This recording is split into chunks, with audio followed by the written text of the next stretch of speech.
ഗീത എന്നെ പഠിപ്പിച്ച പാഠം. ഒന്നാമതായിട്ട് നമ്മൾ എന്തിനാണ് ജനിച്ചത് എന്ന് ഒരു ചോദ്യം എപ്പോഴും ഉണ്ടാവും. അത് നമ്മുടെ വാസനാബലം കൊണ്ട് നമ്മൾ ജനിക്കും. നമുക്ക് ഓരോ ആഗ്രഹങ്ങളുണ്ടായി ജനിക്കണമെന്ന് തോന്നി ജനിച്ചു. ആരെയും കുറ്റം പറയേണ്ട കാര്യമില്ല. ആഗ്രഹമില്ലായിരുന്നെങ്കിൽ ജനിക്കുകയുമില്ലായിരുന്നു. അപ്പോൾ ജനിച്ച സ്ഥിതിക്ക് നമ്മൾ എങ്ങനെ ഉണ്ടായി എന്ന് വെച്ചാൽ നമ്മൾ പരബ്രഹ്മത്തിൻ്റെ ഓരോ അംശങ്ങളാണ് എന്നതാണ് ഗീതയിൽ എനിക്ക് മനസ്സിലായത്. പിന്നെ നമുക്ക് വിഷമം വരുമ്പോൾ, തളർച്ച വരുമ്പോൾ, കൺഫ്യൂഷൻ വരുമ്പോഴൊക്കെ നമുക്ക് ഞാൻ ഗീതയെ ആശ്രയിച്ചപ്പോൾ എനിക്ക് കിട്ടിയ മറുപടി, ഒന്നാമതായിട്ട് ഞാൻ സമാധാനിക്കാനായിട്ട് ഗീത ആദ്യം തന്നെ പറയുന്നുണ്ട്, നമ്മുടെ ആത്മാവ് മാത്രമാണ് ശാശ്വതമായിട്ടുള്ളത്. ബാക്കി ശരീരവും നമ്മുടെ സുഖദുഃഖങ്ങളും നമുക്കുണ്ടാകുന്ന എല്ലാ വിചാരവികാരങ്ങളും പോയി മറയുന്നവയാണ്. ഒരു വസ്ത്രം നമ്മൾ പഴകുമ്പോൾ മാറ്റുകയില്ലേ, അത് എന്നിട്ട് പുതിയത് സ്വീകരിക്കും. അതുപോലെ എല്ലാം തന്നെ ഉണ്ടായി മറയുന്നതാണ്. ഉണ്ടായി മറയും എന്ന് വെച്ച് ഇല്ലാതായി തീരുന്നില്ല, ഉള്ളതൊന്നും തന്നെ നശിക്കുന്നില്ല എന്നാണ് ഗീത പറയുന്നത്. ഇപ്പം നമ്മുടെ ആത്മാവ് തന്നെ നിത്യമാണ്, അനശ്വരമാണ്. അത് പുതിയ വസ്ത്രം ധരിച്ച് വരുന്നു, ആവശ്യം കഴിയുമ്പോൾ തിരിച്ചു പോകുന്നു വസ്ത്രം ഉപേക്ഷിച്ച്. ആത്മാവ് അവിടെ തന്നെയുണ്ട്. അപ്പം അതെന്ന് വെച്ചാൽ energy cannot be created or destroyed, അങ്ങനെയല്ലേ. അതുപോലെ ഒരു ചൈതന്യമാണ്, അതിൻ്റെ ഒരു അംശങ്ങളാണ് നമ്മളിൽ ഓരോരുത്തരിലും ജ്വലിക്കുന്നത്.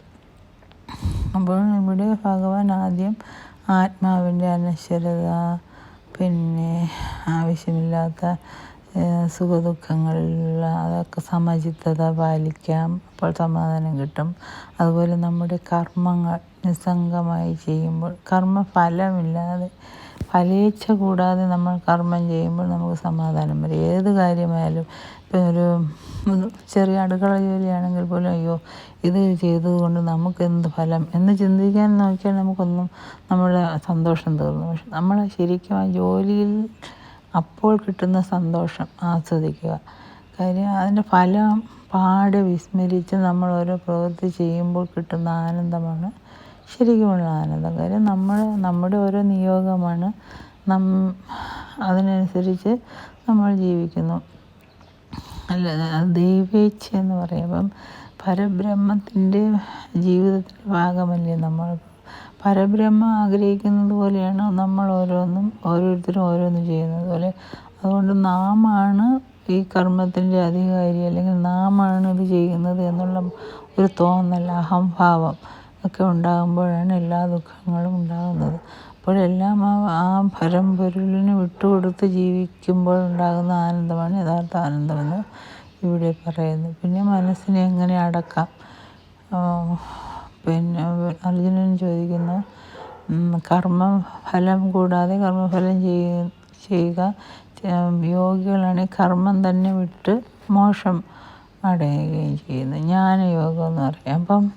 ഇപ്പം അങ്ങനെ ഒരു യോഗം ഉണ്ടായിരിക്കുക എന്നോട് കർമ്മം ചെയ്യാൻ പറയുന്നത് എന്തിനെന്ന് അർജുനൻ ചോദിക്കുന്നു. അപ്പം നമുക്കുമൊക്കെ സംശയം തോന്നും, അല്ലേ, നമ്മൾ എന്തിനിങ്ങനെ ഈ പ്രവൃത്തികളൊക്കെ ചെയ്യുന്നതെന്ന്. അപ്പം അത് കൃഷ്ണൻ പറയുന്നത്, കർമ്മം ചെയ്തുകൊണ്ട് നമ്മൾ യോഗയുക്തരാവുക എന്ന് വെച്ചാൽ നമുക്ക് വന്നു ചേർന്ന കർമ്മങ്ങൾ ചെയ്ത് അതും ഒരു തരം സന്യാസമാണ്. എന്നുവെച്ചാൽ ഫലപ്രതീക്ഷ കൂടാതെ ചെയ്യുന്ന കർമ്മം സന്യാസത്തിന് തുല്യമാണ്. അപ്പോൾ അങ്ങനെയാണ് ഉയരേണ്ടത്. അങ്ങനെ ഉയർന്ന ഒരു ആത്മാവിന് മാത്രമേ മോക്ഷത്തിലെത്താൻ പറ്റുകയുള്ളൂ. അപ്പോൾ അതിനെപ്പറ്റി കൃഷ്ണൻ പറഞ്ഞു കൊടുക്കുന്നു രണ്ടാമത്തെ അധ്യായത്തിൽ. പിന്നെ മൂന്നാമത്തെ അധ്യായത്തിലൊക്കെ ധ്യാനം, പിന്നെ എല്ലാം ഇത് തന്നെയാണ് ആവർത്തിക്കുന്നത്. ഫലേച്ഛ കൂടാതെ കർമ്മം ചെയ്യുക ഒരുപാടുണ്ട്. ഓരോ വരികളിലുമുണ്ട് ഇതിൻ്റെ തന്നെ പല വ്യാഖ്യാനങ്ങളും ഒക്കെ തന്നെയുണ്ട്. ഈശ്വരനിലേക്ക് നമ്മെ കൂടുതൽ അടുപ്പിച്ച് ഭക്തിയോഗത്തിലേക്ക് എത്തിച്ച് നമുക്ക് മുക്തി തരുന്നതാണ് ഗീത.